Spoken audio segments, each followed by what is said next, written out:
شروع کرتا ہوں اللہ کے نام سے جو بڑا مہربان نہایت رحم والا ہے۔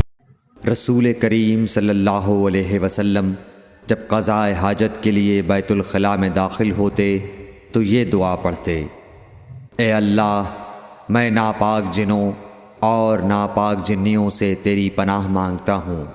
صحیح بخاری حدیث نمبر 142۔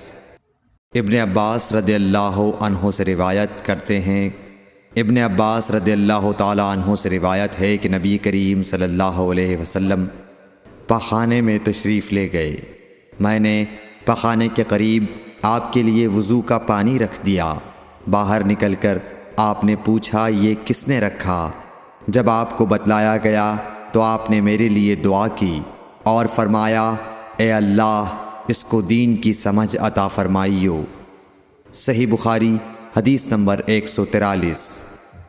رسول اللہ صلی اللہ علیہ وسلم نے فرمایا کہ جب تم میں سے کوئی پخانے میں جائے تو قبلے کی طرف منہ کرے نہ اس کی طرف پشت کرے، بلکہ مشرق کی طرف منہ کر لو یا مغرب کی طرف۔ صحیح بخاری حدیث نمبر 144۔